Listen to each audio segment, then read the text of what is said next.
إن الحمد لله نحمده ونستعينه ونستغفره ونعوذ بالله من شرور أنفسنا ومن سيئات أعمالنا من يهده الله فلا مضل له ومن يضلل فلا هادي له وأشهد أن لا إله إلا الله وحده لا شريك له وأشهد أن محمدا عبده ورسوله يا أيها الذين آمنوا اتقوا الله حق تقاته ولا تموتن إلا وأنتم مسلمون يا أيها الناس اتقوا ربكم الذي خلقكم من نفس واحدة وخلق منها زوجها وبث منهما رجالا كثيرا ونساء واتقوا الله الذي تساءلون به والأرحام إن الله كان عليكم رقيبا يا أيها الذين آمنوا اتقوا الله وقولوا قولا سديدا يصلح لكم أعمالكم ويغفر لكم ذنوبكم ومن يطع الله ورسوله فقد فاز فوزا عظيما أما بعد إن خير الكلام كلام الله وخير الهدي هدي محمد صلى الله عليه وسلم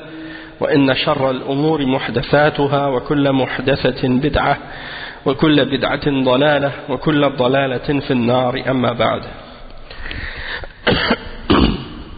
Donc on commence aujourd'hui le cours numéro 3 dans l'explication du livre Sharh Shurut as-Salah wa Arkaniha wa Wajibatiha, c'est-à-dire l'explication des conditions de la salat, de ses piliers et de ses obligations. C'est un livre du Cheikh Mohammed ibn Abdul Wahhab avec l'explication du Cheikh Abdul Muhsin al-Abbad hafidhahullah. Et on est arrivé donc à l'explication des obligations du wudu, furud al-wudu, furud qui est le pluriel du mot fard, fard qui signifie qu'est-ce qui est obligatoire. Furud al-wudu, le cheikh il dit qawluhu amma furuduhu fasittatun. Donc il dit en ce qui concerne l'obligation de qu'est-ce qui est obligatoire dans le wudu, c'est il y a 6 choses obligatoires dans le wudu. Donc quelles sont ces 6 choses? غسل الوجه ومنه المضمضة والاستنشاق وحده طولا من منابت شعر الرأس إلى الذقن وعرضا إلى فروع الأذنين. Donc la première des 6 c'est quoi?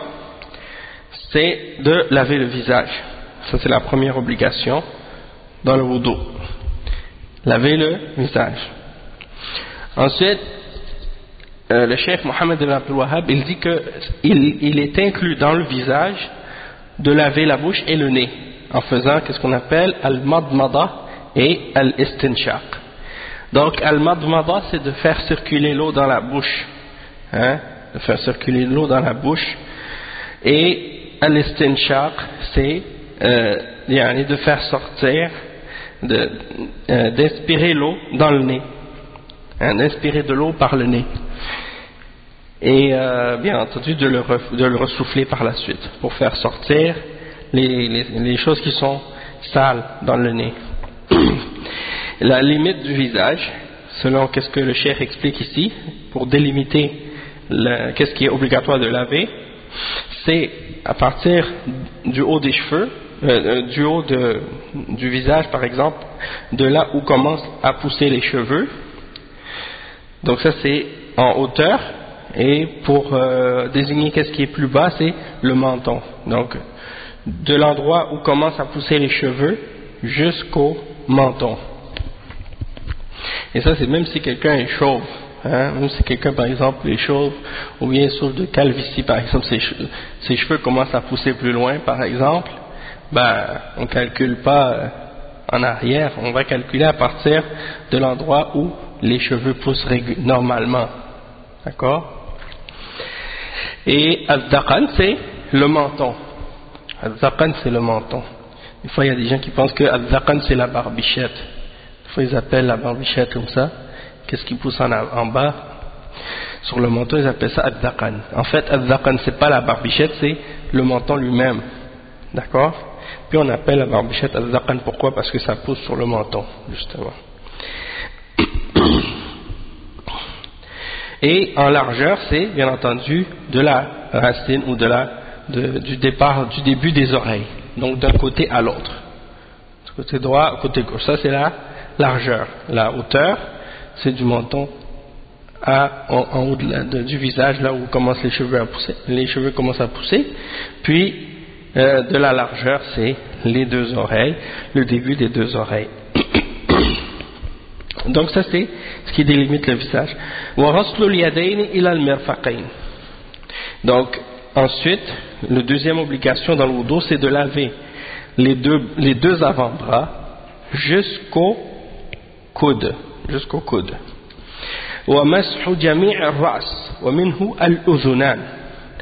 Et la troisième chose, c'est d'essuyer toute la tête et les oreilles inclusivement. Donc quand on dit de passer les mains, d'essuyer, d'essuyer la tête avec les mains mouillées, c'est-à-dire on ne veut pas mettre de l'eau sur la tête, c'est-à-dire on ne va pas prendre de l'eau puis verser sur la tête, non, on mouille les mains seulement, sans prendre de l'eau avec les mains, juste les mouiller, puis on passe les deux mains depuis le devant où poussent les cheveux, l'endroit où les cheveux commencent à pousser sur le visage, à partir de là, puis on passe les deux mains jusqu'à la nuque,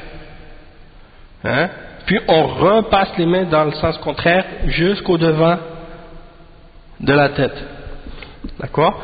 Puis avec les mains, sans retoucher à l'eau, on rentre les deux index dans les oreilles à l'intérieur, puis on nettoie l'intérieur de l'oreille avec les index, et avec les pouces on lave qu'est-ce qui est de l'autre côté de l'oreille, c'est-à-dire en arrière de l'oreille avec les pouces.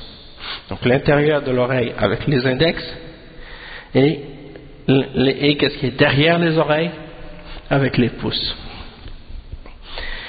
Donc tout ça, ça fait partie d'essuyer la tête.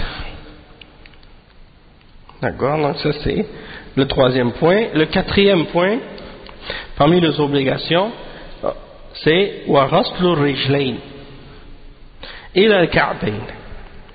Donc c'est-à-dire de laver les deux pieds jusqu'aux chevilles. Donc il faut laver les deux pieds jusqu'aux chevilles. Et ensuite il dit وَالتَّرْتِيبُ وَالْمُوَالَةُ. وَالتَّرْتِيبُ وَالْمُوَالَةُ. Ça c'est les deux autres. Ensuite, c'est-à-dire le cinquième c'est at-tartib, c'est-à-dire de faire les choses en ordre, une après l'autre. On ne peut pas les faire en désordre, il faut que ce soit dans le même ordre. Puis al-muwala, ça veut dire qu'il faut que ce soit fait de façon suivie, dans le sens qu'il ne faut pas qu'il y ait trop d'écart entre chaque membre qu'on lave. Il faut que ce soit suivi, c'est-à-dire que tu ne vas pas laisser trop d'espace de temps passer jusqu'à ce que le membre que tu as fait précédemment il est devenu sèche, puis que tu fais l'autre. Tu vas, c'est ça, tu vas pas attendre que ça devienne sec, tu vas faire l'autre tout de suite. Le cheikh il dit والدليل قوله تعالى يا أيها الذين آمنوا إذا قمتم إلى الصلاة فاغسلوا وجوهكم وأيديكم إلى المرافق وامسحوا برؤوسكم وأرجلكم إلى الكعبين. ودليل الترتيب حديث ابدأوا بما بدأ الله به. ودليل الموالاة حديث صاحب اللمعة عن النبي صلى الله عليه وسلم أنه رأى رجلا في قدمه لمعة قدر الدرهم لم يصبها الماء فأمره بالإعادة. Donc le cheikh il dit la preuve de ce qu'on a mentionné comme les 6 obligations dans le wudu, c'est dans le verset. Le verset qu'on a lu, c'est le verset 6 dans Surat al-Ma'idah. Ce verset, qu'est-ce qu'il dit? Oh, vous qui avez cru, lorsque vous vous levez pour la salat, alors lavez vos visages et vos deux mains, c'est-à-dire vos avant-bras, parce que le mot yad en arabe, ça peut vouloir dire la main comme ça peut aussi vouloir dire l'avant-bras. Ok? Et dans ce contexte-là ici, c'est l'avant-bras, puisque Allah dit jusqu'au coude. Hein? Et là, al-marafiq. Marafiq, c'est le pluriel de mirfaq, c'est-à-dire le coude. Et là, al-marafiq. Wamsahu bi ru'usikum. Et essuyez vos têtes. Wa arjulakum ila al-ka'bayn. Et lavez vos deux pieds jusqu'aux chevilles. Et vous allez remarquer que, bon, ceux qui connaissent un petit peu la grammaire arabe, ils vont remarquer que dans le verset, Allah subhanahu wa ta'ala dit wamsahu bi ru'usikum. Puis quand il y a un ba devant un mot, hein, ici ça veut dire que le mot il va être majrour à cause du ba. Puis le mot qui suit après wa arjulakum, c'est pas wa arjulikum, wa arjulakum. Pourquoi? Parce que le mot arjulakum il se réfère pas au même que ru'us. Il n'est pas affecté par le bas, il est affecté par le verbe farsilu et laver. D'accord? Donc ici c'est pas essuyer la tête et essuyer les pieds jusqu'aux chevilles, c'est essuyer la tête puis laver vos pieds jusqu'à la cheville. C'est ça ce que ça signifie. Contrairement, par exemple, aux chiites, par exemple, qui, eux, essuient les pieds. Hein? Ils essuient les pieds seulement, ils passent la main sur le dessus du pied, parce qu'ils pensent que le mot le mot ka'b, ils pensent que ça veut dire le dessus du pied. Et c'est pas ça le ka'b. Le ka'b, c'est justement les chevilles. Bon, ok. Et par rapport à ça, justement, comme les ulama ont expliqué, que cette lecture qui est mentionnée, par exemple, avec le fatha, c'est par rapport au ghusl, le fait de laver le pied. Et ça, c'est quand on n'a pas de chaussettes. Donc, quand on n'a pas de chaussettes, on doit laver les pieds. Si quelqu'un a son wudu et qu'il met des chaussettes, ensuite, par la suite, il peut, comme on l'a appris sûrement dans d'autres cours, comme d'autres personnes l'ont déjà expliqué parmi les ulama, et comme c'est mentionné dans plusieurs hadiths, que lorsqu'on a mis nos chaussettes en état de pureté, on peut juste passer les mains mouillées sur le dessus des chaussettes. Et c'est ainsi que les ulama ont expliqué l'autre lecture. Quand certains, par exemple, ont récité le verset en disant par exemple, وَامْسَحُوا بِرُؤُوسِكُمْ وَأَرْجُلِكُمْ avec le kasra. Donc dans ce cas-là, c'était essuyer vos têtes et vos pieds. Et essuyez vos pieds. Dans le sens que lorsque vous avez vos chaussettes, vous pouvez essuyer, passer la main mouillée, c'est-à-dire sur vos pieds.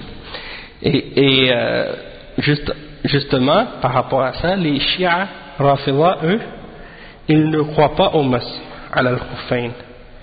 C'est-à-dire pour eux, ça n'existe pas de passer les mains mouillées sur les chaussettes. Alors qu'il y a plus que 40 hadiths qui ont été rapportés, authentiques, à ce sujet-là, des sahaba. Donc eux, qu'est-ce qu'ils font? Ils essuient pas les mains avec les mains mouillées sur les chaussettes, lorsqu'on les a portées en état de pureté, sauf qu'ils passent la main mouillée sur le pied, sans chaussettes.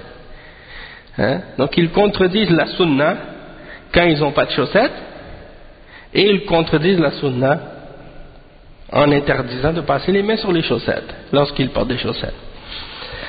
C'est pour ça que certains, même parmi les ulama de Ahl Sunnah, lorsqu'ils ont mentionné les questions de Aqidah, dans les éléments qu'ils mentionnent, des choses qui font partie de la Sunnah, ils ont mentionné par exemple al-masah al-khuffayn comme faisant partie des choses qui sont des caractéristiques des gens de la Sunnah. Et que si quelqu'un rejette cet élément-là, il ne fait pas partie de Ahl Sunnah. Parce que c'est une chose qui distingue les gens de Bid'a et les gens de la Sunna. Donc ça, c'était juste une petite parenthèse en passant. Donc la preuve par rapport au point qu'on a mentionné ici, c'est-à-dire ici c'est de laver le visage, de laver les avant-bras, donc ça fait 2, de passer les mains mouillées sur la tête, ça fait 3, et de laver les pieds jusqu'aux chevilles, ça fait 4. Donc il y a 4 éléments qui sont mentionnés dans la première preuve qui est dans le verset, c'est-à-dire le verset 6 dans Suratul Ma'idah. Les 2 autres points qui sont parmi les 6 obligations ne sont pas mentionnés dans le verset, sauf que le cheikh il mentionne des preuves à ce sujet-là qui sont tirées de d'autres références, d'autres preuves dans les hadiths. Donc il dit la preuve qu'il faut faire le wudu dans l'ordre qui est mentionné, c'est par exemple le hadith qui est rapporté que le prophète sallallahu alayhi wa sallam a dit ibda'u bima bada Allahu bih, c'est-à-dire commencer par ce que Allah a commencé.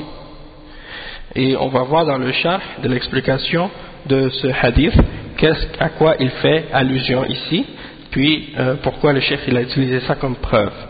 Puis la preuve de al-muwala, c'est-à-dire qu'il faut que le wudu soit fait de façon continue, c'est-à-dire qu'il ne faut pas qu'il y ait d'interruption entre chaque membre, c'est-à-dire une interruption trop longue, eh bien c'est le cheikh il mentionne comme preuve le hadith de la personne qui avait laissé une trace, sur son pied il y avait une trace de sèche, une trace qui n'avait pas été une partie qui n'avait pas été touchée par l'eau, et donc à cause de ça le prophète sallallahu alayhi wa sallam a demandé à cette personne de refaire son wudu parce qu'il n'avait pas lavé son pied au complet. Donc le prophète sallallahu alayhi wa sallam lui a pas dit par exemple bon relave tes pieds, il lui a dit de refaire son wudu au complet. Donc ça c'est la preuve. Maintenant on va lire l'explication du cheikh Abdul Muhsin à ce sujet-là. Donc le cheikh dit صفة الوضوء جاءت مبينة في كتاب الله وسنة رسوله صلى الله عليه وسلم. نعم. ففي كتاب الله عز وجل جاءت في سورة المائدة في قوله تعالى يا أيها الذين آمنوا إذا قمتم إلى الصلاة فاغسلوا وجوهكم وأيديكم إلى المرافق وامسحوا برؤوسكم وأرجلكم إلى الكعبين. ومعنى قوله إذا قمتم إلى الصلاة أي إذا أردتم القيام لها وأنتم على غير طهارة، ومثل قوله تعالى فإذا قرأت القرآن فاستعذ بالله من الشيطان الرجيم أي إذا أردت القراءة. وأما سنة الرسول صلى الله عليه وسلم فقد جاءت من قوله وفعله صلى الله عليه وسلم من ذلك عن حمران مولى عثمان بن عفان أنه رأى عثمان دعا بوضوء فأفرغ على يديه من إنائه فغسلهما 3 مرات ثم أدخل يمينه في الوضوء ثم تمضمض واستنشق واستنثر ثم غسل وجهه 3 ويديه إلى المرفقين 3 ثم مسح برأسه ثم غسل كل رجل 3 ثم قال رأيت النبي صلى الله عليه وسلم يتوضأ نحو وضوئي هذا. وقال من توضأ نحو وضوئي هذا ثم صلى 2 لا يحدث فيهما نفسه غفر الله له ما تقدم من ذنبه. رواه البخاري ومسلم. Donc le cheikh il dit dans la description du wudu il y a des explications qui ont été mentionnées à ce sujet-là dans le livre d'Allah et dans la sunna du messager sallallahu alayhi wa sallam pour décrire comment faire le wudu. Dans le livre d'Allah, on a mentionné le verset 6 dans Suratul Ma'idah, dans lequel Allah subhanahu wa ta'ala dit ô vous qui avez cru, lorsque vous vous levez pour la salat, lavez vos visages et vos mains jusqu'au coude, et passez vos mains mouillées ou bien frottez vos têtes et lavez vos pieds jusqu'aux chevilles. Le cheikh il dit, et ici dans ce verset, la signification lorsque Allah subhanahu wa ta'ala dit, et lorsque vous vous levez, ô vous qui avez cru, lorsque vous vous levez pour la salat, ça signifie lorsque vous voulez vous lever, c'est-à-dire lorsque vous avez l'intention, lorsque vous voulez vous lever pour prier et que vous n'êtes pas en état de pureté, comme lorsque Allah subhanahu wa ta'ala dit par exemple dans le verset 98 dans Surah An-Nahl, lorsque vous lisez le Coran, alors cherchez le refuge en Allah contre le shaitan ar-rajim. Le cheikh dit ici, ça signifie lorsque vous voulez réciter le Coran, c'est-à-dire lorsque vous avez l'intention ou lorsque vous désirez commencer à lire le Coran, là vous cherchez le refuge d'Allah avant de commencer. La même chose pour le wudu, lorsque vous voulez faire la prière, lorsque vous voulez faire la prière et que vous n'êtes pas en état de pureté, allez faire le wudu. Le cheikh il dit ensuite, et ça a été expliqué par la parole du prophète sallallahu alayhi wa sallam ainsi que par ses gestes. Donc le cheikh il dit, par exemple, le hadith qui est rapporté selon Himran, qui était le serviteur de Uthman ibn Affan. Himran, ou Humran, oui, Humran,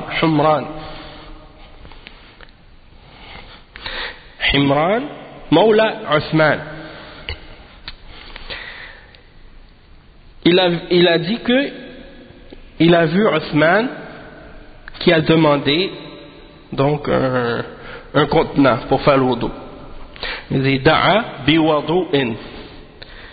Donc il y a une différence entre le mot wudu qui est le waw, sur le premier waw il y a une dhamma, donc ça fait wudu. Ça c'est le fait de faire la purification pour la prière lorsqu'on est en état d'impureté mineure. On fait ce qu'on appelle al-wudu. Et al-wadu, avec le fatha sur le waw, ça c'est le contenant dans lequel on fait le wudu. Donc al-wudu et al-wadu, c'est deux choses différentes. Donc da'a bi wadu fa afra ala yadayhi min ina'ihi fa ghasalahuma thalathan. Donc qu'est-ce qu'il a fait? Humran il dit, j'ai vu Uthman qui a demandé un contenant pour faire l'eau d'eau. Et qu'est-ce qu'il a fait? Il a vidé de l'eau de ce contenant pour se laver les mains en premier. Il a vidé de l'eau du contenant sur ses mains, puis il les a lavées. Il les a lavées 3 fois. Ensuite, qu'est-ce qu'il a fait? Il a entré sa main droite dans le contenant, puis il a mis de l'eau dans sa bouche pour faire la madmada et al-istinshaq, c'est-à-dire pour laver sa bouche. Il met de l'eau dans sa bouche, il fait circuler l'eau, il le crache, et en même temps aussi il met de l'eau dans son nez, il inspire l'eau par le nez et il le ressouffle par la suite. Donc al-istinshaq, c'est le fait d'inspirer l'eau pour que ça rentre dans les narines, et al-istinfar avec le sa, istinfar, ça c'est le fait de ressouffler, de souffler l'eau mais par le nez. Donc istinshaq, c'est quand tu fais rentrer l'eau dans le nez, l'istinfar, c'est quand tu fais sortir l'eau du nez. D'accord? Et il a fait ça. Ok, il a fait ça. Ensuite, il a lavé son visage 3 fois. Et en fait, donc, comme on l'a expliqué, dans les obligations du wudu au début, on a dit que le fait de laver la bouche et le nez, ça fait partie du visage. Donc il lave sa bouche et son nez, après il lave son visage 3 fois. Ensuite, il a encore une fois entré sa main droite dans le contenant, et Ensuite, qu'est-ce qu'il a fait? Il a lavé ses bras 3 fois, ses avant-bras 3 fois. Ensuite, il a passé les mains sur sa tête. Il a essuyé sa tête avec ses mains. Ensuite, il a lavé chacun de ses pieds 3 fois. Qu'est-ce qu'il a dit ensuite, Uthman, radiyallahu anhu? Il a dit, c'est ainsi que j'ai vu le prophète sallallahu alayhi wa sallam faire son wudu, comme j'ai fait mon wudu maintenant. C'est le wudu que vous m'avez vu faire, c'est exactement comme ça que j'ai vu le prophète sallallahu alayhi wa sallam faire son wudu. Donc ça, c'est pour nous dire en même temps qu'il suit l'exemple du prophète Mohammed sallallahu alayhi wa sallam dans son adoration. Il dit وقال من توضأ, donc celui qui fait le wudu, c'est-à-dire le prophète sallallahu alayhi wa sallam a dit ça, après avoir fini son wudu, il a dit cette parole, et Uthman radiyallahu anhu, il nous cite cette parole. Il dit, le prophète sallallahu alayhi wa sallam a dit celui qui fait son wudu de la même manière que je l'ai fait maintenant, il fait ce wudu là que j'ai fait maintenant, puis qu'il fait 2 rak'ah, 2 unités de prière par la suite, 2 rak'ah, sans qu'il ait des pensées dans sa tête ou qu'il se laisse distraire avec ses pensées, Allah va lui pardonner tout ce qu'il a fait comme péché précédent. Et ce hadith, il est rapporté par Al-Bukhari et Muslim. Dans Al-Bukhari, c'est le hadith 164 et dans Muslim, c'est le hadith 226. Ensuite, le Cheikh Abdul Muhsin, il dit وغسل الأعضاء ثلاثا هو الوضوء الكامل ولا يجوز الزيادة على ذلك وقد جاء الوضوء مرتين ومرة والوضوء الواجب مرة واحدة مستوعبة جميع أعضاء الوضوء وفروض الوضوء 6. Donc le cheikh il explique que de laver tous les membres 3 fois, ça c'est le wudu qui est parfait, complet. Mais il n'est pas permis de faire plus que 3 fois. Et il a été rapporté dans le wudu de le faire 2 fois chaque membre. Ou bien de le faire 1 fois chaque. Une fois, tu peux faire juste une. Ça c'est l'obligation minimum. Mais de faire 3, c'est la perfection. Mais, bien entendu, si tu te limites à faire une seule fois, il faut que tu sois certain que quand tu laves chaque membre, et tu le laves comme il faut, complètement, pour que ça touche, que l'eau atteigne toutes les parties comme il faut. Et il dit que les obligations du wudu sont de 6. Là, il va les énumérer une par une. Non. Ok, le cheikh il dit ensuite donc que maintenant on va énumérer chaque obligation du wudu une par une avec les preuves. Al-awwal غسل الوجه وحده طولا من منابت الشعر أو من منابت شعر الرأس إلى ما استرسل من اللحية وعرضا ما دون الأذنين والأذنان في الوضوء من الرأس فتمسحان وليستا من الوجه فتغسلان. نعم.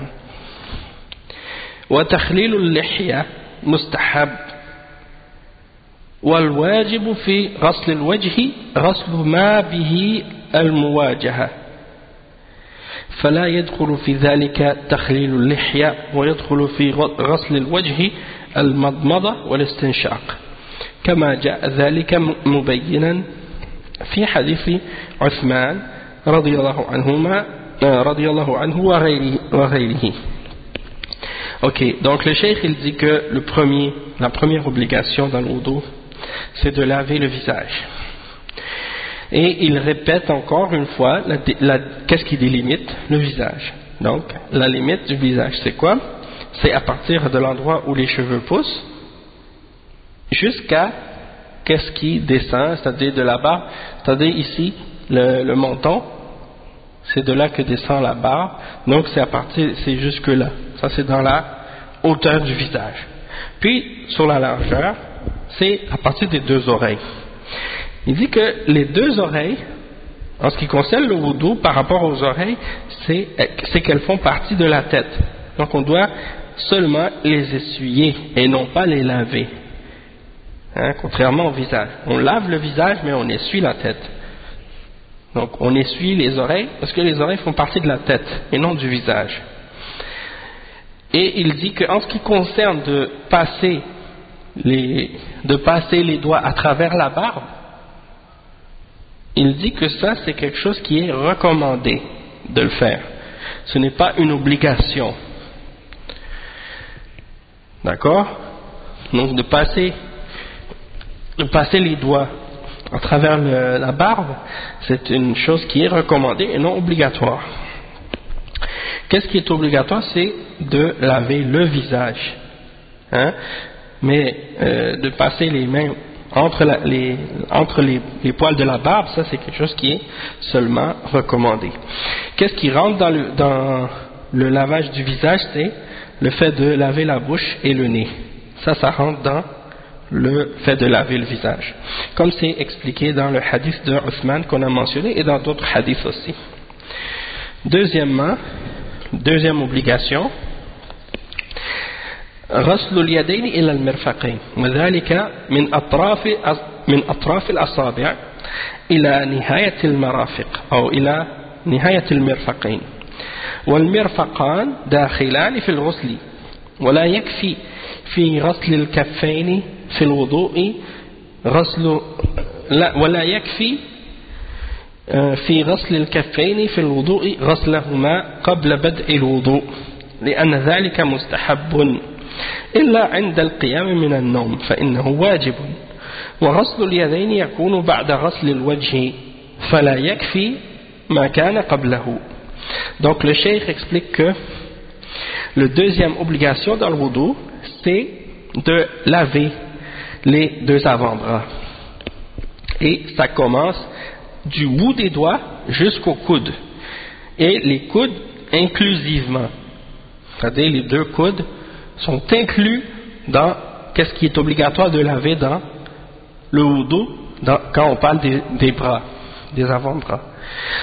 Donc le cheikh il mentionne justement à ce sujet-là que c'est pas suffisant de se baser sur le premier lavage des mains qu'on fait avant de commencer le wudu, parce que ça rentre pas dans qu'est-ce qui est obligatoire. Ça c'est recommandé seulement. C'est pas obligatoire de laver les mains au début. C'est-à-dire si tu commences ton wudu juste par laver ta bouche et ton nez puis ton visage, ton wudu il va être correct. Donc c'est pas ce lavage des mains là qui est dans l'obligation. Qu'est-ce qui est obligatoire dans le fait de laver les mains et les bras? C'est quand tu le fais après avoir lavé ton visage. Ça c'est obligatoire. Donc peut-être qu'il y a des gens qui vont faire leur wudu quand ils ont fini de laver leur visage, ils vont laver leurs bras, mais ils oublient leurs mains. Parce qu'ils s'imaginent que parce qu'ils ont lavé les mains au début du wudu, hein, que c'est suffisant. Le cheikh il dit non, c'est pas ainsi. Donc le cheikh il dit ensuite al-thalith mashu ar-ra's, sans nécessairement les mentionner, mais des fois aussi il y a quelque chose que je veux noter par exemple par rapport à qu'est-ce que le cheikh explique. C'est que dans l'explication du cheikh il va dire des choses qui ne sont pas mentionnées dans le texte de qu'est-ce que le cheikh Mohammed ibn Abdul Wahhab a dit, et vous allez voir comme par exemple que qu'est-ce qu'il explique parfois c'est des choses qui ne sont pas mentionnées. Donc souvent c'est des questions de divergence entre les ulama. Puis quand le cheikh il va mentionner une position sur ces questions-là, il va souvent mentionner que c'est une question de divergence lorsque c'est le temps, et il va mentionner la preuve sur laquelle il se base pour défendre cette position-là qu'il a pris. qu'il a adopté lui-même par rapport à cette question-là. Bon, en temps et lieu, lorsqu'on arrivera à un exemple, je vais vous montrer, Inch'Allah. Le cheikh dit Al-Thalith, Mas'hu al-Ra's. Donc la troisième obligation dans le wudu, c'est d'essuyer la tête. Et il dit ويكون مرة واحدة يبدأ فيها من مقدم رأسه إلى مؤخره ثم يعود إلى المكان الذي بدأ منه وما استرسل من شعر المرأة فإنه لا يمسح بل يكتفي بالمسح إلى مؤخر الرأس ويمسح مع الرأس الأذنان. Donc le cheikh il dit donc qu'il faut essuyer la tête, ça fait partie des obligations, et que tu le fais ça une seule fois. Essuyer la tête c'est une seule fois. Il dit tu dois commencer à partir du début de la tête, c'est-à-dire là où les cheveux commencent à pousser, et tu dois aller par en arrière jusqu'à la nuque. Puis la femme, elle ne doit pas descendre jusqu'à le bas, comme continuer avec ses cheveux. Elle s'arrête elle aussi à la nuque, même si ses cheveux vont plus bas. Donc elle prend ses mains du début de sa tête, c'est-à-dire là où les cheveux commencent à pousser, et elle recule, donc elle passe ses deux mains mouillées en arrière, jusqu'à sa nuque, et elle ramène par la suite ses deux mains dans le sens contraire jusqu'à l'endroit par lequel elle a débuté. Donc elle revient à son point de départ, c'est ça que ça veut dire. Et ensuite elle essuie ses oreilles, parce que ça fait partie de la tête.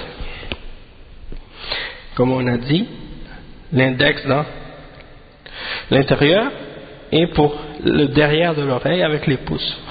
Et là, puis le prophète sallallahu alayhi wa sallam, il est notre modèle dans l'application des adorations, donc bien entendu il faut, même si quelque chose parfois n'est pas nécessairement obligatoire, mais à la limite, donc parfois c'est obligatoire, parfois c'est recommandé. Donc même si c'est pas obligatoire, ça ne veut pas dire que c'est quelque chose qu'on peut délaisser. Il faut le faire. Ensuite le cheikh il dit Ar-Rabi' Ghaslul Rijlayn ila al-Ka'bayn. Donc la quatrième obligation, c'est de laver les deux pieds jusqu'aux chevilles.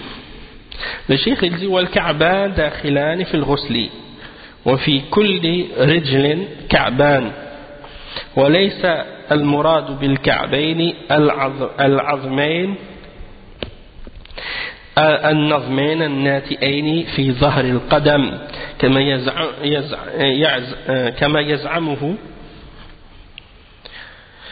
كما يزعمه بعض فرق الضلال فيمسحون إليهما فإن فرض الرجلين الغسل وليس المسح كما دلت قراءة وأرجلكم إلى الكعبين بفتح اللام وسنة الرسول صلى الله عليه وسلم التي بينت صفة الوضوء على ذلك. وأما قراءة الكسر في وأرجلكم فهي محمولة على الغسل الخفيف جمعا بين القراءتين والاعتماد عليها وترك غسل الرجلين الذي دلت عليه قراءة النصب ودلت عليه السنة وهو من اتباع المتشابه وترك المحكم ويكفي في معرفة ضلال من ضل عن الحق في مسألة غسل الرجلين والاكتفاء بمسح ظهورهما أنهم حرموا على أنفسهم سيماء التحجيل التي قال فيها النبي صلى الله عليه وسلم إن أمتي يدعون يوم القيامة غرا محجلين من آثار الوضوء أخرجه البخاري ومسلم عن أبي هريرة وأنهم عرضوا أنفسهم للوعيد الذي جاء في قوله صلى الله عليه وسلم ويل للأعقاب من النار أخرجه البخاري ومسلم عن أبي هريرة. Donc le cheikh explique comme quatrième obligation dans le wudu, c'est de laver les deux pieds jusqu'aux chevilles. Le cheikh il dit que les deux chevilles entrent dans qu'est-ce qui est obligatoire de laver. Donc c'est pas de laver seulement le pied puis tu t'arrêtes en bas de la cheville. Tu dois laver les chevilles inclusivement. Et dans chaque pied il y a qu'est-ce qu'on appelle deux ka'b. Dans chaque pied il y a deux ka'b. Parce que le ka'b c'est quoi? C'est l'os qui pousse de chaque côté ici dans le pied. Ok? C'est ça en arabe, le ka'b. Qu'est-ce qu'on appelle en français la cheville? Eh bien, c'est en fait, sur chaque pied, il y a deux chevilles. Il y a deux chevilles en arabe. C'est ce qu'on appelle ka'b. Ok? Puis, c'est donc, pour faire comprendre que il y a des gens qui pensent que le ka'b en arabe, c'est le dessus du pied, l'os qui est sur le dessus du pied. Et ça c'est pas le ka'b en arabe. Et c'est qui pense ça? C'est les Shia, Rafida. Donc le cheikh il dit, et il y a peut-être même d'autres firaq, parce que le cheikh il dit c'est des groupes de sectes d'égarement. Mais en particulier les Shia sont connus pour dire ce genre de choses. Et qu'est-ce qu'ils font? Eux, ils passent les mains mouillées sur le dessus du pied, comme j'ai expliqué ça plus tôt. Donc il dit, qu'est-ce qui est obligatoire pour les pieds? C'est pas de les essuyer, mais c'est de les laver. D'accord? Et il dit donc walaysa al-masih, donc c'est pas de les essuyer, c'est de les laver. Et la preuve c'est dans la récitation du verset 6 dans Surat al-Ma'idah wa arjulakum ila al-ka'bayn, et de laver vos deux pieds jusqu'à la cheville, avec la fatha sur le lam. Et également, c'est clarifié également par la sunna du prophète sallallahu alayhi wa sallam qui lavait ses pieds. Donc ça c'est une preuve claire de l'explication et de comment on doit laver les pieds, et ça supporte cette récitation-là. Le cheikh dit ici, en ce qui concerne le fait de le réciter, ce verset, avec un kasra sous le lam, wa arjulikum, dans ce cas-là c'est pour désigner qu'on le lave mais légèrement. Ça c'est pour réunir les deux récitations.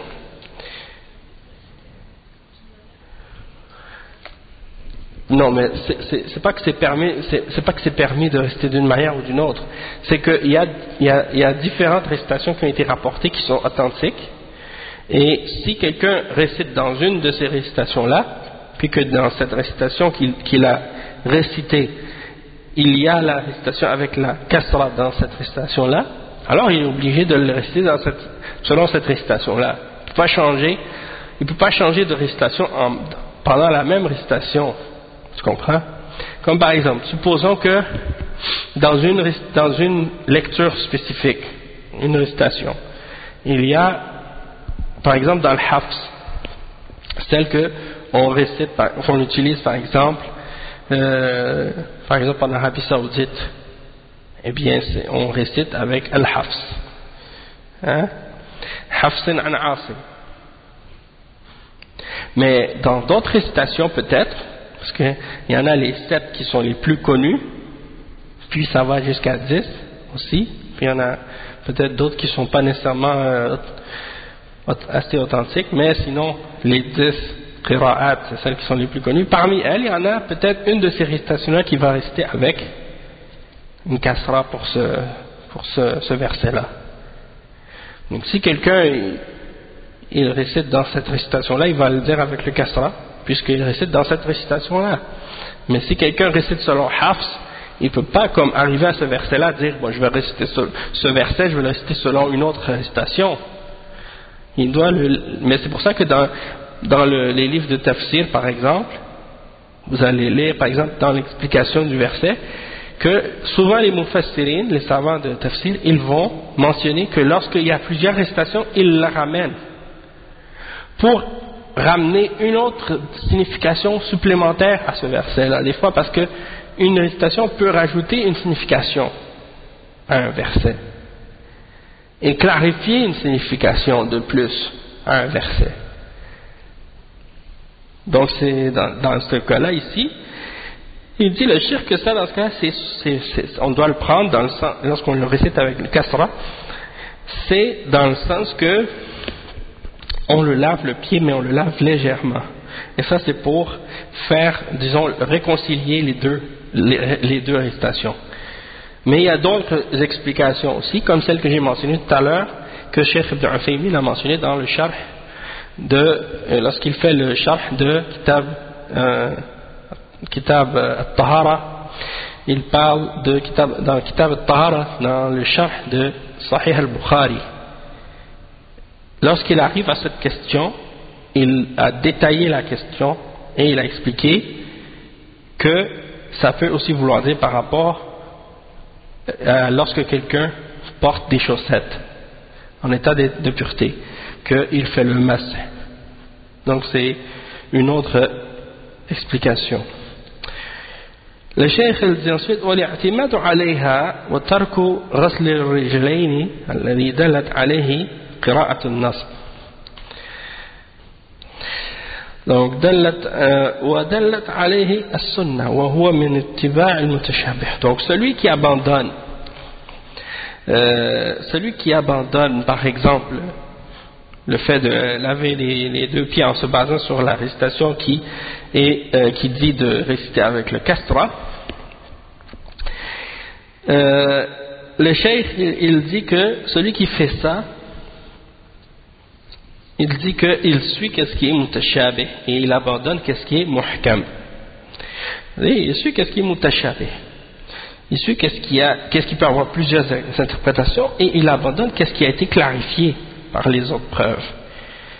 Et il est suffisant pour montrer, pour savoir l'égarement de celui qui s'est égaré de la vérité dans cette question-là. Par exemple, celui qui abandonne le fait de laver les deux pieds et qui se limite seulement à essuyer le dessus de ses deux pieds, et c'est le fait qu'ils se sont privés de deux choses qui montrent leur égarement. La première chose dont ils se sont privés, c'est Tahjil. Tahjil, c'est quoi? C'est qu'est-ce que le prophète sallallahu alayhi wa sallam a mentionné dans un hadith qui est rapporté selon Abi Huraira, rapporté par Al-Bukhari et Muslim. Dans Al-Bukhari, c'est le hadith 136 et dans Muslim, c'est le hadith 580. Qu'est-ce qu'il dit dans ce hadith? C'est que là, il dit ma umma va être appelée au jour de la résurrection et ils auront qu'est-ce qu'on appelle? Ils seront ghurran muhajjalin min athar al-wudu. C'est-à-dire qu'ils auront des traces de lumière blanche à cause des traces de l'ablution qu'ils ont fait. C'est-à-dire qu'à tous les endroits des extrémités de leurs membres, ils auront des marques blanches lumineuses, hein, en haut de leurs chevilles et là où il y a leur coude, ok. Et donc ils vont c'est une description qu'on utilise pour décrire les chevaux qui ont parfois des pattes blanches, hein, des chevaux noirs qui ont des pattes blanches ou des choses comme ça. C'est une description qu'on utilise pour montrer pour désigner les chevaux qui sont beaux. Eh bien, les croyants seront comme ça au jour de la résurrection. Ils auront des marques blanches faites par les traces de leur wudu, et c'est pour ça que même que Abu Huraira, lorsqu'il faisait son wudu, ou est-ce que c'était Abu Huraira ou bien Ibn Omar, parfois il faisait son wudu, il prolongeait tellement son wudu que parfois il allait jusqu'à son épaule pour prolonger, parce qu'il pensait comme s'il voulait dire, en voulant dire, je vais avoir des traces de lumière plus grandes. C'est pour dire, je vais avoir tu vois. Donc, les chiites, eux, étant donné qu'ils ne lavent pas leurs pieds au complet, qu'ils font juste passer sur le dessus du pied, bien ils sont privés de cette sunna. Ils seront privés au jour de la résurrection de ces marques de lumière, dans leurs membres. Ça, c'est la première chose dont ils se privent. Et la deuxième chose dont ils seront privés, c'est, ou plutôt dont ils se privent eux-mêmes, c'est de se protéger eux-mêmes contre la menace du prophète sallallahu alayhi wa sallam.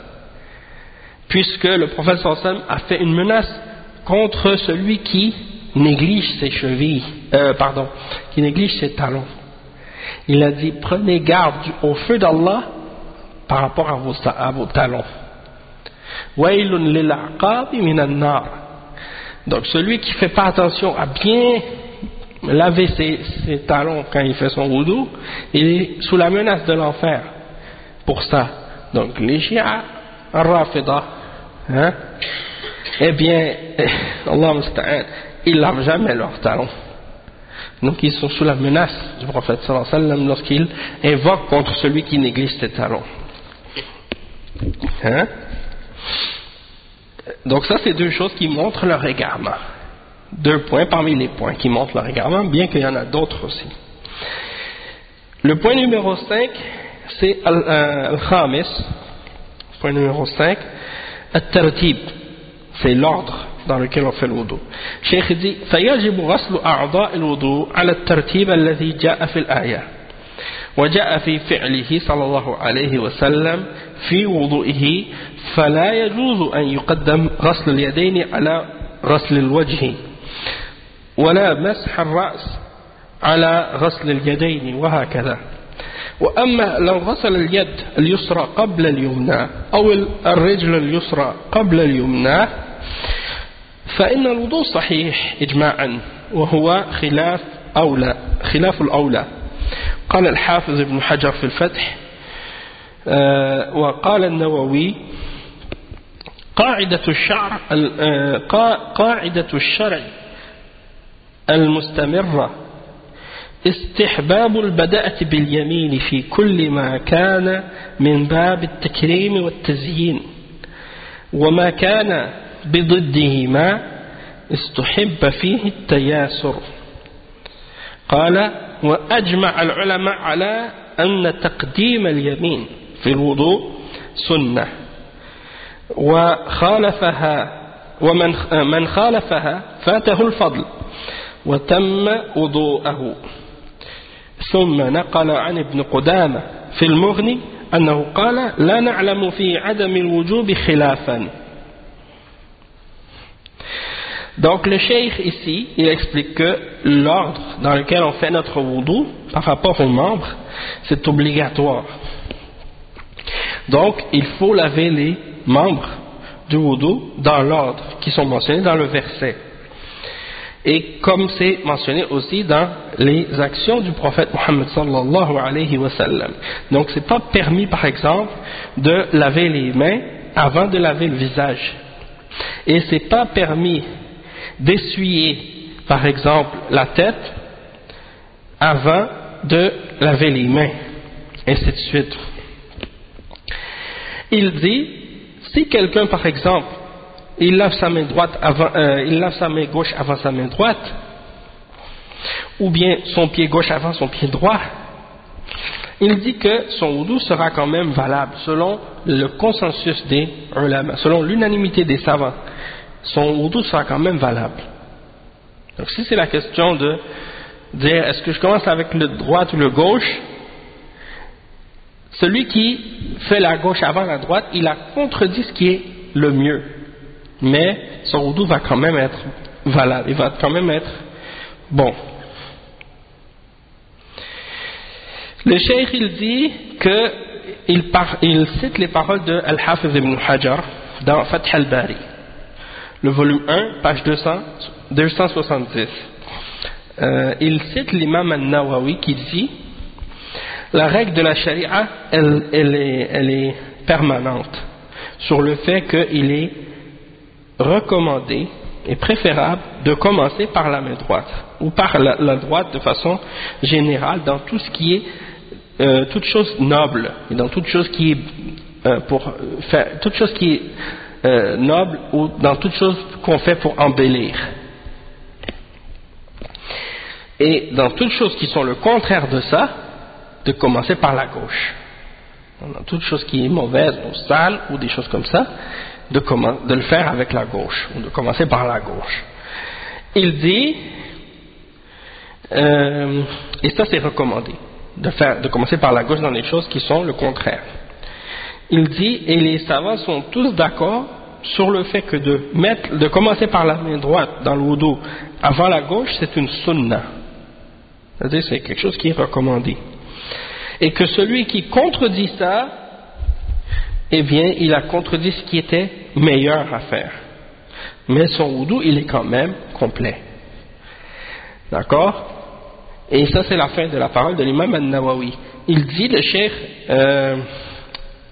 cheikh Abdul Muhsin, il dit, puis ensuite, il a cité l'imam Ibn Qudama dans son livre Al-Mughni, qui est un livre de fiqh, que l'imam Ibn Qudama a dit, on ne connaît pas sur le fait de dire que ce n'est pas obligatoire de mettre la droite avant la gauche, de divergence.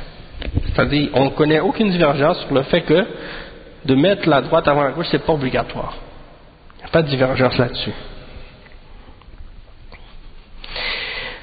Ok? Et le cheikh il dit وقد استدل الشيخ رحمه الله للترتيب بحديث ابدأوا بما بدأ الله به وقال صلى الله عليه وسلم ذلك عندما بدأ بالصفا في سعيه والحديث بلفظ الأمر جاء في سنن النسائي وهو في صحيح مسلم بلفظ الخبر وهو من حديث جابر الطويل في صفة حجه صلى الله عليه وسلم وفيه فلما دنا من الصفا قرأ إن الصفا والمروة من شعائر الله أبدأ بما بدأ الله به فبدأ بالصفا فرقي عليها حتى رأى البيت وانظر إرواء الغليل ومعنى قوله صلى الله عليه وسلم أبدأ بما بدأ الله به أن الله لما ذكر الصفا والمروة قدم الصفا على المروة فما بدأ الله به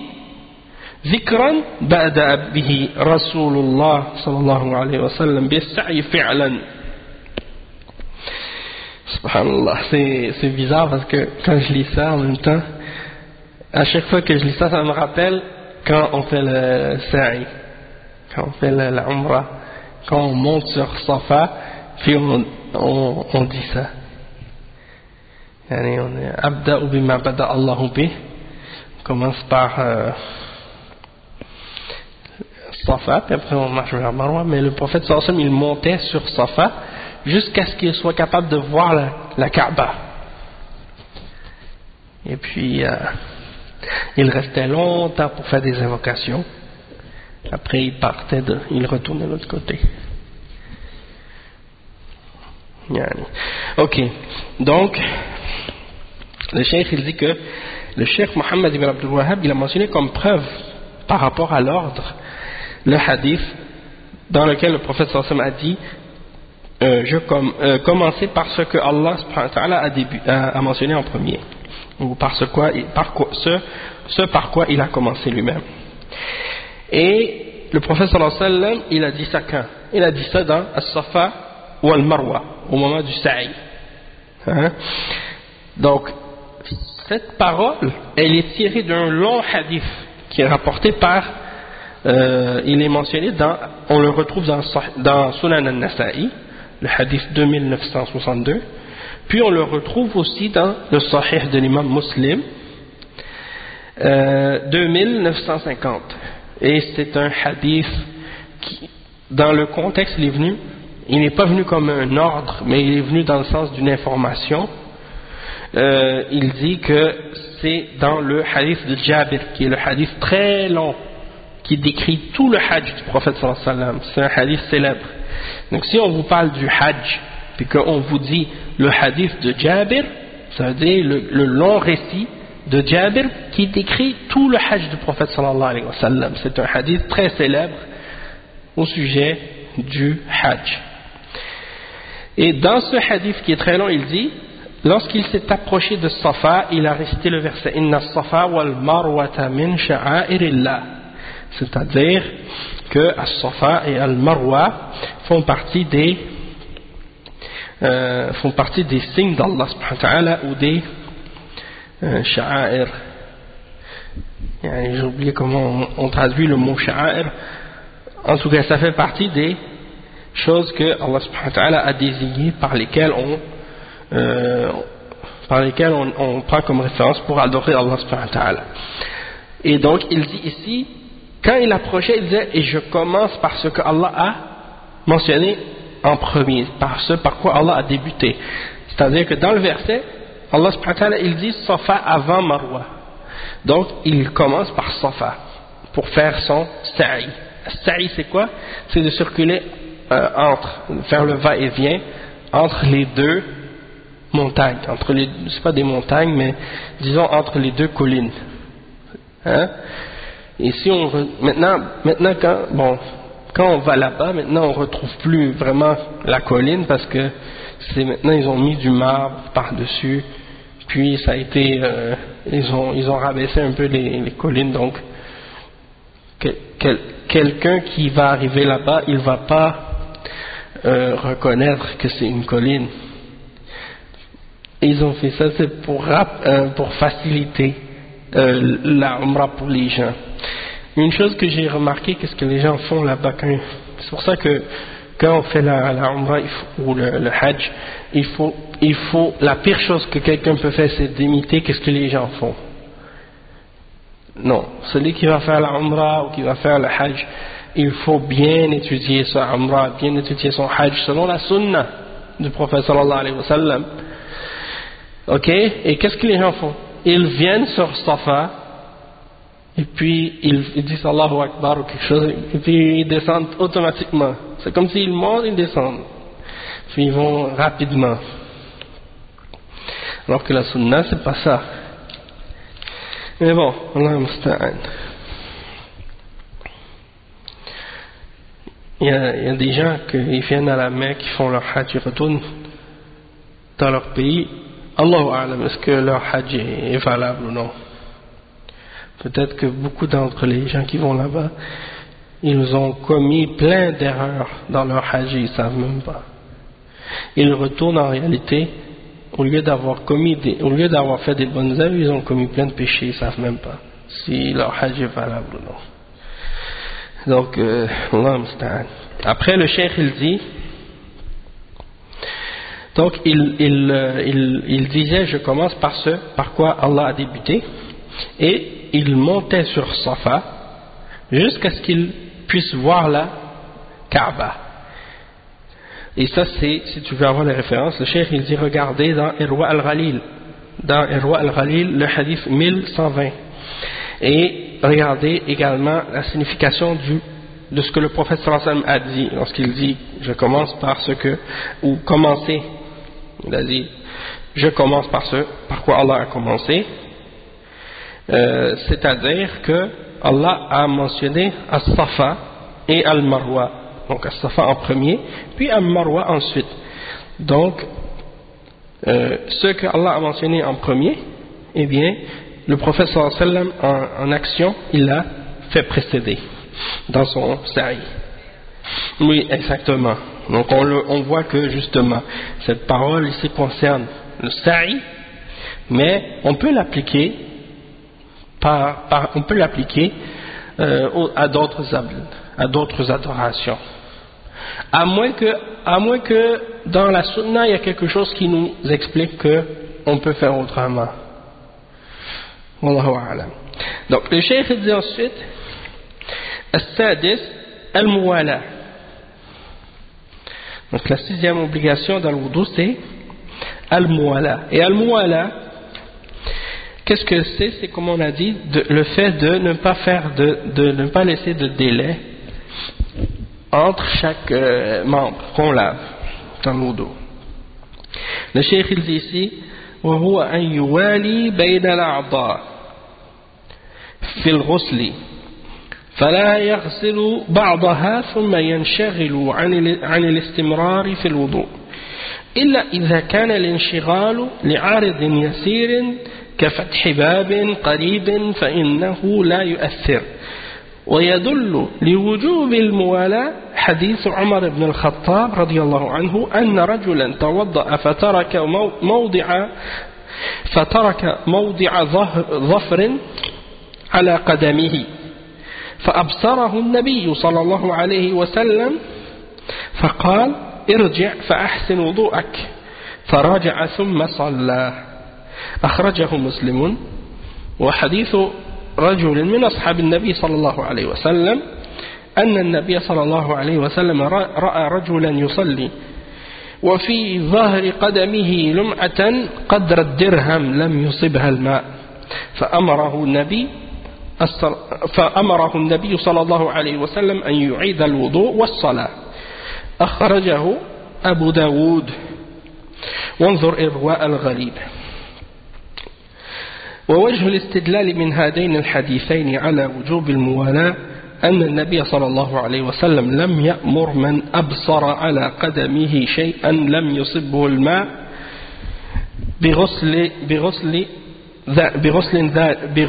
بغسل ذلك الذي لم يصبه الماء بل أمره بإعادة الوضوء. ولو كانت الموالاة غير واجبة كفاه أن يغسل الموضع الذي لم يصبه الماء. Donc le cheikh explique que c'est que tu dois faire suivre chaque membre que tu dois laver.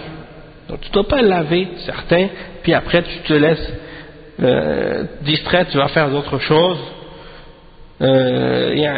qui te font cesser de faire le wudu.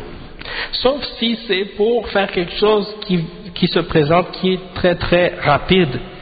Comme par exemple, tu fais ton wudu, puis là, quelqu'un frappe à la porte, tu vas vite ouvrir la porte, tu retournes faire ton wudu tout de suite.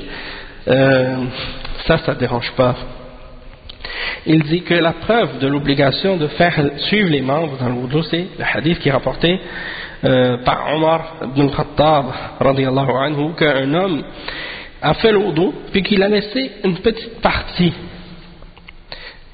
comme un ongle, la grosseur d'un ongle, sur son pied, un espace qui n'avait pas été touché par l'eau. Le prophète, donc la grosseur d'un ongle sur son pied qui n'avait pas été touché par l'eau. Le prophète sallallahu alayhi wa sallam, il a vu ça, il a dit retourne et fais ton wudu correctement.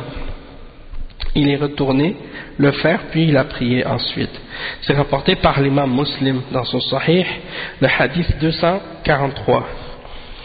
Et il dit wa hadith rajulin, le hadith d'un homme parmi les compagnons du prophète sallallahu alayhi wa sallam. Ça c'est un autre hadith, celui que tu disais justement, le hadith que un homme parmi les compagnons du prophète sallallahu alayhi wa sallam, il dit le prophète sallallahu alayhi wa sallam a vu un homme qui faisait la salat, puis sur son pied il y avait une pièce, comme une partie qui n'avait pas été touchée par l'eau, de la grosseur d'un dirham. C'est une pièce d'or. Ou un dirham, c'est plutôt une pièce de... Dirham, est-ce que c'est l'or ou l'argent? Je pense que le dirham, c'est l'argent. Donc ça n'avait pas été touché par l'eau. Le prophète sallallahu alayhi wa sallam lui a ordonné de refaire le wudu et la salat. Et le cheikh, il dit que ça c'est rapporté par Abu Daoud, le hadith 175. Et il dit de regarder également dans Irwa al-Ghalil, le hadith 86. Et c'est quoi la preuve dans ces deux hadiths-là par rapport à al-Muwala pour dire que c'est obligatoire de faire suivre les membres? La preuve, c'est que le prophète sallallahu alayhi wa sallam, il n'a pas, lorsqu'il a vu quelqu'un qui avait une partie c'est-à-dire qu'il y avait une partie qui n'avait pas été touchée par l'eau sur son pied, il n'a pas juste dit à la personne retourne laver ton pied. Il lui a dit retourne faire ton wudu au complet. Donc si le fait de faire suivre les membres un après l'autre sans qu'il y ait de délai entre, ce ne serait pas une obligation, alors ça aurait été suffisant de simplement retourner pour laver cet espace ou cette petite partie qui n'avait pas été touchée par l'eau. Mais le fait que le prophète sallallahu alayhi wa sallam a dit à cet homme de retourner faire son wudu en entier, ça c'est la preuve que c'est une obligation. Ok. Et puis le cheikh Mohammed ibn Abdul Wahhab, il mentionne une obligation supplémentaire. Il dit wajibuhu, donc il a mentionné al-furud. Furud c'est le pluriel de fard, fard qui veut dire l'obligation. Mais il mentionne wajibuhu. Wajib aussi ça veut dire qu'est-ce qui est obligatoire. Mais il l'a mis dans une catégorie à part. Et le cheikh il explique. C'est quoi? C'est at-tasmiyah. At-tasmiyah, c'est-à-dire, pourquoi il le mentionne? Parce que ça ne fait pas nécessairement partie du wudu. Puisque c'est avant le wudu. Ça a rapport avec le wudu, mais c'est avant le wudu, c'est le fait de dire bismillah. At-tasmiyah, c'est de dire bismillah avant de faire le wudu. Donc le cheikh, lui, il dit que ça c'est une obligation de le faire. Il dit وهذا أحد الأقوال في المسألة وهو رواية عن الإمام أحمد وممن قال به الحسن وإسحاق والقول الثاني أن التسمية مستحبة وهو قول جمهور العلماء وإحدى الروايتين عن الإمام أحمد وذكر ذلك في المغني وقد ورد في التسمية في الوضوء حديث لا وضوء لمن لم يذكر اسم الله عليه أخرجه أبو داود الحديث 101 وغيره عن أبي هريرة رضي الله عنه وذكر الشيخ الألباني أنه حسن وقال وقد قواه الحافظ المنذري والعسقلاني وحسنه ابن صلاح وابن كثير والعراقي انظر إرواء الغليل.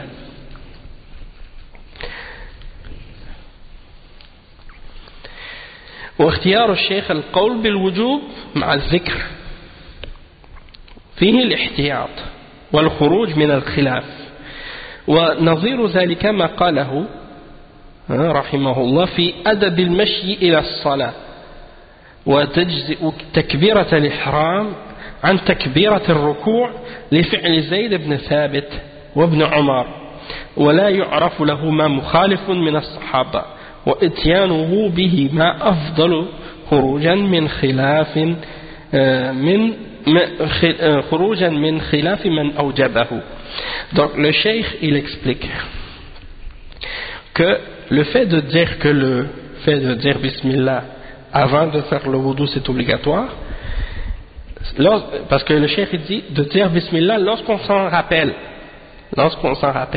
Il dit que ça c'est une des positions sur cette question-là. C'est rapporté selon une narration de l'imam Ahmad. Et parmi les gens qui ont été d'accord avec l'imam Ahmad sur cette question, de dire que c'est obligatoire de dire Bismillah avant le wudu, il y a aussi Al-Hassan al-Basri et Ishaq ibn Rahuya, un des grands imams, parmi les imams de l'islam. La deuxième position sur la question de dire Bismillah avant le wudu, c'est que c'est une chose qui est recommandée. Et ça, c'est la position de la majorité des savants. La majorité des savants disent que ce n'est pas obligatoire. Et ça aussi, c'est une des deux narrations qui est rapportée selon l'imam Ahmad. Aussi, parfois vous allez voir que l'imam Ahmad, il a plusieurs opinions sur la même question. Et ça, il y a beaucoup de savants, pas seulement l'imam Ahmad, mais l'imam Shafi'i même, il a eu deux madhab. Il a eu un madhab en Irak, quand il est allé en Égypte, il a un nouveau madhab. Pourquoi? Parce qu'il y a des choses il y a des hadiths peut-être qu'il ne connaissait pas quand il était en Irak, quand il est allé en Égypte, il a appris d'autres hadiths, et donc il a rechargé son madhab. Ou bien, il a appris à propos de certains hadiths sur lesquels il s'était basé auparavant que c'était des hadiths qui étaient faibles ou des choses de ce genre. Il a changé donc une grande partie de son madhab. Et par rapport à l'imam Ahmed, c'est la même chose. Vous allez voir que sur une seule et même question, il a plusieurs opinions. Donc une opinion de l'imam Ahmed dit que c'est recommandé. Et ça c'est rapporté dans Al-Mughni, le volume 1 à la page 145. Il dit, mais parce que dans les questions de divergence, le plus important c'est quoi? C'est la preuve. Donc le cheikh dit mais, ici il y a un hadith qui a été rapporté sur la question de mentionner le Bismillah dans le wudu. C'est quoi ce hadith? C'est le hadith qui est rapporté selon Abu Daoud, le hadith 101, rapporté par Abu Daoud, selon Abu Huraira, radiyallahu anhu, qui dit: il n'y a pas de wudu pour celui qui n'a pas mentionné le nom d'Allah dessus. Il n'y a pas de wudu pour celui qui n'a pas mentionné le nom d'Allah dessus. Ça, c'est la preuve que les ulama qui disent que c'est obligatoire utilisent. Et, comme je dis, il est rapporté par Abu Daoud. En ce qui concerne son authenticité, il cite le cheikh Abdul Muhsin, il dit que Cheikh Al-Albani a dit que c'est un hadith Hassan. Et dans Irwa Al-Ghalil, le hadith 81, Cheikh Al-Albani il explique pourquoi. Il explique qui d'entre les ulama aussi ont dit la même chose que lui. Il dit que ce hadith il a été renforcé par le Hafiz Al-Munziri. Il a dit, il a qawahu. Et l'imam Al-Asqalani aussi. Il a dit que c'est un hadith qui est qawi, qui est fort. Et parmi les ulama, il y en a qui l'ont déclaré Hassan aussi, comme Ibn Salah, un des grands ulama de hadith, et Ibn Kathir, le savant de tafsir, l'élève de Ibn Taymiyyah, et Al-Hafiz Al-Iraqi. Et Al-Iraqi, c'est le cheikh de Ibn Hajar Al-Asqalani, un des grands savants de hadith. Donc, eux aussi l'ont déclaré Hassan. Donc, si vous voulez les détails, retournez à Irwa Al-Ghalil. Ça, c'est pour ceux qui veulent savoir les détails à ce sujet-là, le hadith 81. Et il dit que le cheikh Mohammed ibn Abdul Wahhab a choisi cette opinion-là, que c'est obligatoire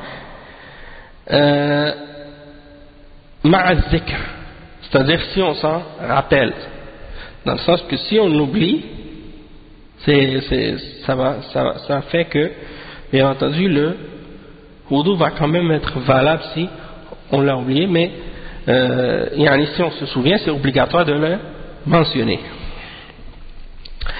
Le cheikh il dit, et ça c'est, pourquoi il mentionne?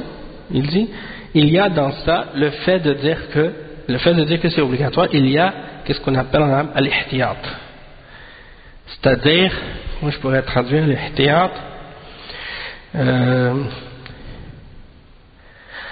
quand tu dis par exemple à propos de quelque chose que c'est comme par précaution ou préférable, c'est-à-dire c'est plus sécuritaire de dire que c'est obligatoire, c'est plus par précaution de dire ça pour éviter de faire quelque chose qui risquerait de te faire tomber dans quelque chose qui est incorrect.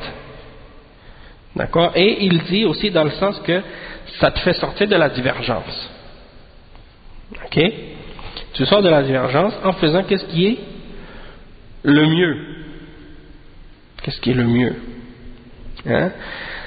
Et il dit ici, il y a une autre position pareille dans le livre Adabul Mashi ila Salat, les manières de marcher vers la Salat. On voit qu'il a adopté ce genre d'attitude-là aussi, lorsqu'il dit que quand tu fais le takbir al-ihram, le premier takbir, Allahu Akbar, supposons que tu rentres dans la prière alors que les gens sont déjà dans le recours. Donc, il y a des ulama qui disent que si tu fais takbiratul ihram, puis que tu rentres dans le recours direct, que c'est correct. Ok? Et il dit que parmi les savants qui ont fait ça, il y a Zayd ibn Thabit, qui est un compagnon, et Ibn Omar, qui a fait ça lui aussi. Donc deux parmi les sahaba qui ont fait ça. Ils rentrent dans ils voient les gens qui sont dans l'imam qui est dans la prière, qui sont dans le recours. Ils rentrent, ils font takbiratul ihram, puis ils se mettent en recours direct. Il y a d'autres ulama, il dit on ne connaît aucun d'entre les sahaba qui les ont contredits là-dessus. Il dit mais il y a d'autres ulama qui ont dit que il faut faire takbiratul ihram puis après un autre takbir pour se mettre avant de se mettre en ruku'. Le cheikh il dit de ramener un autre takbir pour faire le ruku', c'est mieux de le faire et ça fait que tu sors de la divergence par rapport à ceux qui disent que c'est obligatoire. D'accord? Donc ça c'est pour montrer qu'est-ce qu'on appelle al-ihtiyat, hein? Que c'est plus par précaution, c'est mieux de le faire pour éviter justement de faire quelque chose qui pourrait être qui pourrait être un péché par exemple, selon ceux qui considèrent que c'est obligatoire de le faire. Donc si tu le fais pas, ben, tu risques d'être dans le péché, tandis que si tu le fais, tu fais rien de mal, puis en plus tu évites de tomber dans quelque chose qui, selon d'autres personnes par exemple, considèrent que c'était obligatoire de le faire. Wallahu a'lam. Donc on va s'arrêter ici. وصلى الله وسلم على نبينا محمد وعلى آله وصحبه أجمعين والحمد لله رب العالمين سبحانك اللهم وبحمدك أشهد أن لا إله إلا أنت أستغفرك وأتوب إليك.